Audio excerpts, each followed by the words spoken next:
Газдалған сусындар пайдалы ма? Адам ағзасының 60%-ын су құрайды. Бойдағы су тепе-теңдікті сақтау үшін адам күнделікті қажетті мөлшерде су ішіп тұру керек. Кофе, көк шай, газдалған салқын сусындар, минералды сусындардың негізін су құрайды. Алайда судан бөлек сусындардың құрамында басқа да заттар кездеседі. Соның бірі газ, яғни газдалған сусындар адам ағзасына әртүрлі әсер береді.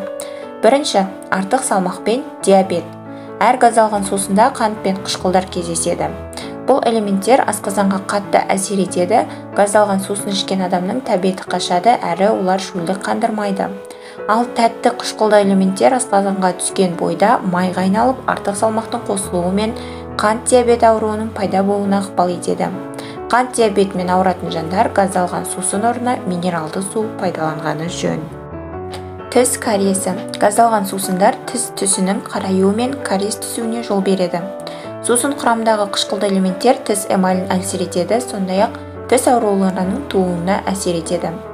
Үшінші, сүйектер. Газдалған сусын құрамында лимон, алма, тағы да басқа жеміс-жидектердің қышқылы мен ортофосфор қышқылы кездеседі. Бұл элементтер сүйектегі кальций мөлшерін азайтады. Сол себептен сүйек әлсіреп сынғыш келеді. Төртінші, асқазан мен ішек құрылысы. Кез келген газдалған сусын құрамында көмірқышқыл газ кездеседі. Ол сусынның ұзақ сақталуына ықпал етеді. Мұндай сусындар асқазан секрециясының қабынуына, ішек сөлінің пайда болуына, созылып ішек ауруларының пайда болуына әсер етеді. Гастрит, ішек жарасы және тағы да басқа асқазан ауруларына шалдыққан жандар газдалған сусын орнына газдалмаған минералды су, көк шай ішкені жөн. Аяғы ауыр келіншектер мен 3 жасқа толмаған балаларға газдалған сусындарды ішуге болмайды. 3-тен асқан балаларға бұл сусындарды газын шығарып беру керек. Газдалған сусындар орнына сүттен жасалған коктейль, жеміс-жидек пен көкөніс шырыны, газдалмаған минералды су пайдаланған абзал.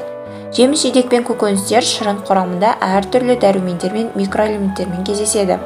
Бұл шырындар балаларға да, жүкті әйелдерге де, созылмалы аурумен ауыратын жандарға да өте пайдалы. Диетолог мамандар ересек адамға күнделікті 3 стакан шырын, ал балаларға 1 стакан тамақ алдында 30-40 минут бұрын ішу керек дейді. Шырын ас қорыту жүйесін жақсартады екен. Көп мөлшерде пайдаланылған шырын бүйрекке, сондай-ақ аяқ-қолдың сарысып ісуіне әсер етеді. Шырын құрамындағы кейбір элементтерден аллергия пайда болуы мүмкін. Сондықтан да сусын сатып алмас бұрын шөлмек сыртындағы зат белгіні мұқият оқып, құрамына мән беріңіз.